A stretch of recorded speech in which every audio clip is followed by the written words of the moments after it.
Visiones y revelaciones completas de Ana Catalina Emmerich. Episodio 6. Om y sus aberraciones. Cuando Tubal con sus descendientes se despidió de Noé, vi también al hijo de Mosoc, conservado en el arca, que emigró con ellos. Om estaba ya bastante crecido. Más tarde lo he visto muy diferente de los demás. Grande, parecía un gigante, muy serio y muy singular en su modo de ser. Vestía un largo manto y parecía ser considerado como sacerdote.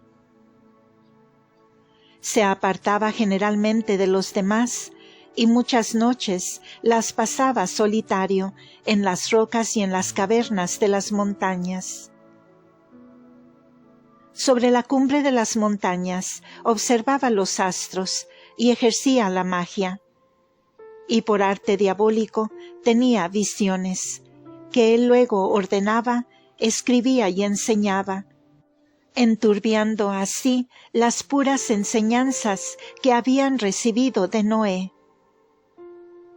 La mala inclinación que había heredado de su madre se había mezclado en él con la pura enseñanza heredada de Enoc y de Noé, que habían sido hasta entonces las creencias de los hijos de Tubal. Om introdujo falsas interpretaciones y torcidas explicaciones por medio de sus visiones diabólicas y de sus alucinaciones a la verdad pura tradicional. Om escudriñaba y estudiaba el curso de los astros, y por arte del diablo veía visiones en figura de verdades, que luego tomaba por tales por su semejanza. De este modo llevaba a la idolatría, y fue el origen de las aberraciones del paganismo.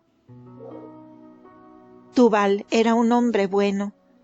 Las andanzas de Om y sus enseñanzas le disgustaban mucho, y le dolía especialmente que uno de sus hijos, el padre de Semshid, fuera partidario de Om. Yo oía lamentarse a Tubal diciendo: «Mis hijos no son unidos. Ojalá hubiese permanecido junto a Noé». Om consiguió dirigir desde la montaña donde vivían hacia abajo una corriente de agua en 2 brazos, que luego formaron un riachuelo, y más adelante un río caudaloso, sobre el cual los he visto más tarde salir de allí, bajo la guía de su jefe, Semshid, para otra comarca. Om recibió de sus partidarios una especie de culto, cual si hubiese sido un dios.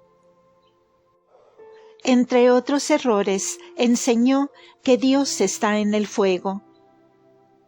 Solía mezclar sus errores, sirviéndose del agua y de aquella raíz que motivó su nombre y de la cual se alimentó para sus maniobras de magia y curanderismo. Plantaba este vegetal y luego lo repartía como alimento sagrado y como remedio para enfermedades, con tanta solemnidad que de esto nació una práctica supersticiosa. La savia de esta planta la traía consigo en un recipiente oscuro como un almirez. Las agarraderas estaban hechas de metal. Estos utensilios de metal provenían de otra tribu que vivía en una montaña lejana, que trabajaba con fuego, derritiendo metales. Yo veía que de esas montañas salían llamaradas de fuego, y ese recipiente estaba formado allí con los metales derretidos. Om no se había casado, y no llegó a larga vejez. Contaba muchas historias sobre su propia muerte, en las cuales creía él, como más tarde Derceto y sus partidarios. Lo he visto morir de un modo espantoso. De él nada quedó en el mundo, ya que el diablo se lo llevó consigo. Por esto creyeron sus partidarios que a semejanza del justo Enoc, había sido arrebatado a un lugar sagrado. El padre de Semshid fue instruido por éste y le dejó su espíritu para que continuara su obra y ocupara su lugar como jefe de esta falsa religión. Semshid, jefe y conductor de pueblos. Semshid llegó a ser, por su sabiduría, el conductor de su tribu, que aumentó muy pronto y llegó a ser un pueblo respetable, que llegó cada día más hacia el sur. Semshid había sido bien instruido y formado en las enseñanzas de Om. Era indescriptiblemente vivaracho, pronto en sus movimientos, más activo y mejor que Om, que aparecía siempre pensativo y concentrado. Semshid tradujo a la práctica la religión de Om. Añadió algo más a esas enseñanzas y observaba mucho los astros. El pueblo que le seguía tenía ya el culto sagrado del fuego y se distinguía de los demás por señales propias de su raza. La gente de entonces solía mantenerse, más que ahora, separada por razas y tribus, y no se mezclaba tan fácilmente como hoy. Semshid se ocupaba mucho de mantener la pureza de su raza y el mejoramiento de sus tribus. Separaba, trasladaba y colocaba a unos y otros como mejor le parecía. Los hombres vivían con gran libertad, aunque estaban naturalmente sujetos a sus guías. Las razas salvajes que he visto y que veo todavía en muchos lugares, nada tienen que ver con estas razas de hombres, de belleza natural y noble, aunque sencilla, y veo que los salvajes de esos lugares e islas nada tienen de la audacia, intrepidez y fuerza de los hombres primitivos. Semshid edificó sobre los terrenos que asignó a sus tribus, poblaciones de tiendas de campaña, diseñó campos para cultivos, abrió caminos, bordeándolos con piedras, y repartió gente de un lado y de otro, dotándola de animales, árboles frutales, diversas plantas y cereales. Cabalgaba sobre una extensión de tierra y golpeaba con un instrumento que siempre llevaba en las manos. Enseguida venían su gente y cavaban, cortaban árboles, cercaban y hacían pozos. Era en extremo severo y justo con sus subordinados. Lo he visto como un anciano alto de estatura, delgado, de color amarillo rojizo, cabalgando sobre un animal muy ágil y veloz, de color amarillo y negro, semejante a un asno, pero de piernas más finas.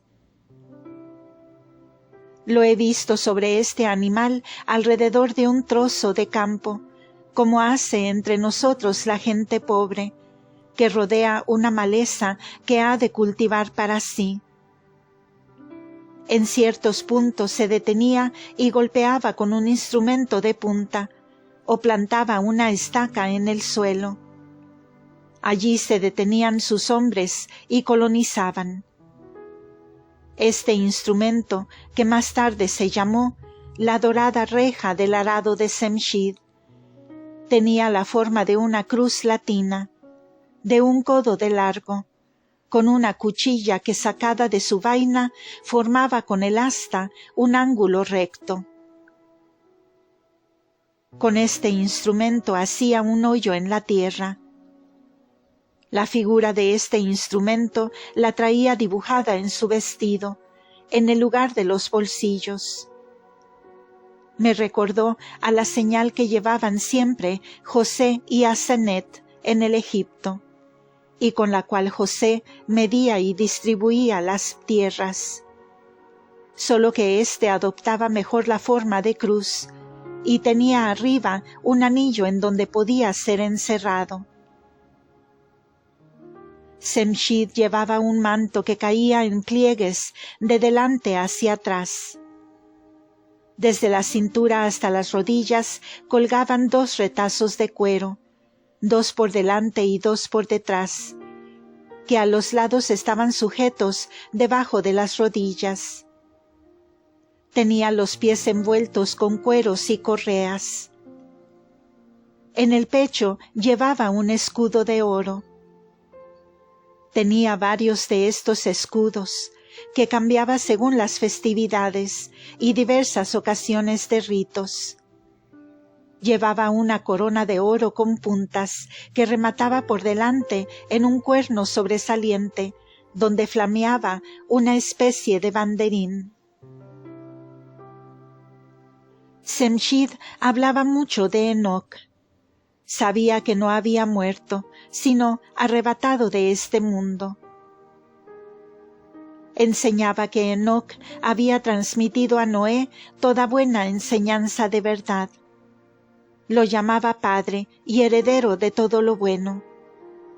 Pero añadía que Noé había llegado a él toda esa herencia de verdad y de bien. Tenía también, según he visto, un recipiente de oro de forma ovoidal que llevaba colgado del cuello, en el cual, afirmaba, estaba encerrado algo misterioso y bueno, que Noé había tenido guardado en el arca, y que había recibido en herencia. He visto que donde él, en sus correrías, se detenía para fundar una población. Levantaba una columna y sobre ella colocaba, en sitio de honor, ese recipiente de oro. La columna tenía figuras entalladas. Era hermosa construcción y encima levantaba un templete como si fuera un santuario. El recipiente tenía por tapa una especie de corona con apertura, y cuando Semshid hacía fuego, sacaba algo del recipiente y lo echaba sobre el fuego. En efecto, he visto que el recipiente había estado en el arca, y que Noé había guardado en él el fuego. Por esto se convirtió en una especie de santuario y de objeto sagrado para Semshid y su gente. Cuando era expuesto al público, ardía siempre el fuego, delante del cual prestaban adoración y sacrificaban animales. Semshid les enseñaba que el gran Dios habita en la luz y en el fuego, y que ese Dios tiene muchos otros espíritus y semidioses que les sirven. Todos los pueblos se sometían a su dominio. Él establecía hombres y mujeres en uno y otro lugar, dándoles animales de labranza, haciéndoles cultivar y sembrar la tierra. Esta gente no podía disponer de sí, sino que Semshid los manejaba como rebaños, y daba las mujeres a los hombres según su voluntad. Practicaba la poligamia, tenía varias mujeres y en especial una muy hermosa, de mejor procedencia, de la cual tuvo un hijo, que fue su sucesor y su heredero. Edificaba grandes torres redondas, a las cuales se subía por escalones y desde donde exploraba y miraba las estrellas. Las mujeres, que vivían separadas y muy sujetas, llevaban vestidos cortos, y sobre el pecho y parte superior del cuerpo, un trenzado de cuero. Detrás colgaba algún adorno, y en torno del cuello, sobre los hombros, hasta las rodillas, descendía un paño ancho en la parte inferior, de forma redondeada. Esta vestimenta estaba adornada en el pecho y en los hombros, con señales o letras. He visto que en todas las comarcas donde Semchid fundaba poblaciones, hacía construir caminos que iban en línea recta hacia el lugar donde se fabricaba la Torre de Babel. Donde este conductor de pueblos se establecía, aún no había habitantes. No tenía por consiguiente que echar ni desalojar a nadie. Todo procedía pacíficamente, solo se veía allí poblar y edificar. La raza de gente de Semchid era de color amarillo rojizo, como ocre brillante. Era realmente una hermosa raza de hombres. Todas las diversas razas eran contramarcadas para reconocerlas y preservar las más nobles de las mezclas. Lo he visto trasponer con su gente una alta montaña nevada. No sé cómo alcanzó a pasar al otro lado, pero lo hizo con todo éxito, aunque con pérdida de mucha de su gente. Tenía caballos o asnos, y él mismo cabalgaba un animal pequeño, veteado, muy veloz. Un cambio brusco de la naturaleza los había hecho alejar de su primera morada. Se había vuelto la región muy fría. Ahora veo que es de nuevo más benigna. En su camino encontraba tribus con el mayor abandono, gentes que habían huido de la tiranía de sus jefes, otras que esperaban a algún conductor. Estas razas dispersas se unieron gustosas a su gente y a su mando, pues su carácter era bondadoso y distribuía trigo y bendiciones por donde pasaba. He visto tribus que habían tenido que huir porque habían sido saqueadas y robadas sus tierras, como le sucedió al paciente Job. Algunos no conocían el fuego y cocían su pan a los rayos del sol, o sobre piedras recalentadas al sol. Cuando Semchid les hizo conocer el fuego, apareció ante ellos como un dios. Encontró en su camino una tribu que sacrificaba a los hijos defectuosos, o que les parecía insuficientemente hermosos. Los enterraban hasta mitad del cuerpo y hacían fuego en torno de ellos. Semchid desterró esta bárbara costumbre, libró a estas criaturas y encargó a ciertas matronas que cuidasen y educasen a esos niños. Cuando eran grandes, los repartía entre las tribus como peones y siervos. Siempre ponía máximo cuidado en preservar la pureza de su raza. Semchid habitaba con su gente en un principio al sudoeste, de modo que tenía el monte de los profetas a su izquierda, hacia el sur. Más tarde se trasladó hacia el sur, teniendo entonces el monte a su izquierda, en el oriente. Creo que después pasó al otro lado del Cáucaso. Entonces, cuando en esos lugares todo bullía de gente, y todo era movimiento en nuestras tierras, todo era solo bosques, pantanos y tierras desiertas. Hacia el oriente, aquí y allá, había algunas tribus dispersas. El famoso Zoroastro, que floreció mucho más tarde, fue un descendiente del hijo de Semshid y renovó la enseñanza de aquel conductor de pueblos. Semshid escribía sobre tablas de piedra y de cortezas toda clase de leyes, de preceptos y enseñanzas. Su alfabeto era tal modo que a veces una sola letra o signo significaba una frase entera. Este lenguaje era todavía de la primera lengua, y veo que tiene relación o semejanza a veces con nuestro idioma.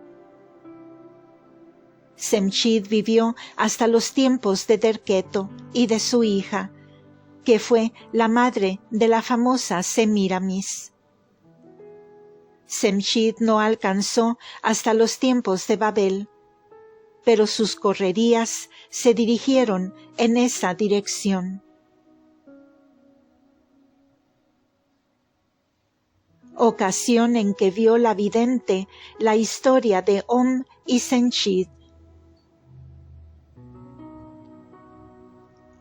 He visto toda esta historia de Om y Semshid en cierta ocasión en que Jesús enseñaba delante de los filósofos paganos en la Nisa, ciudad de Chipre. Nota: en las visiones de la vida de Jesús se refiere al viaje del Señor a Chipre, del cual no dicen nada los evangelios. Fin de la nota. Estos filósofos hablaban de Semshid delante de Jesús como de un sabio rey del Oriente, que habría vivido allá en las Indias, que poseía una daga recibida de Dios, con la cual repartía y señalaba tierras, y poblaba comarcas, y esparcía bendiciones por donde pasaba. Le preguntaron a Jesús si sabía algo de él, y de las maravillas que contaban de su paso sobre la tierra. Jesús les respondió que Semshid había sido solo un hombre prudente y sabio según los sentidos y la naturaleza, que había sido un conductor de pueblos, que había llevado su tribu y poblado ciertas regiones con su gente. Cuando empezaban a dispersarse, como sucedió después de Babel, en mayor escala. Les dijo que había dictado ciertas leyes y que otros conductores de pueblos habían existido semejantes a él, cuando las razas no se habían corrompido tanto como después sucedió. Jesús les mostró, empero, cuántas fábulas se contaban de él y se inventaron, mientras en realidad Semshid no había sido sino un remedo y una falsa imagen del verdadero conductor de pueblos, que había sido Melquisedec, sacerdote y rey. Jesús les dijo en esta ocasión que mirasen a Melquisedec y al pueblo de Abraham, puesto que al dispersarse los pueblos había Dios enviado las mejores familias a Melquisedec para que las guiara y las mantuviera unidas, y les preparase morada y tierras para habitar, y se mantuvieran puras. De este modo les dijo, estos pueblos se hicieron dignos o indignos de la gracia del llamamiento y de la promesa, según sus méritos. Jesús añadió, quien haya sido Melquisedec, lo podéis pensar e imaginar. Lo cierto es que fue una primitiva imagen de la ya cercana hora de la gracia del llamamiento. El sacrificio de pan y vino que él ofreció se ha de cumplir ahora y perfeccionar, y este sacrificio verdadero ha de durar hasta la consumación de los siglos.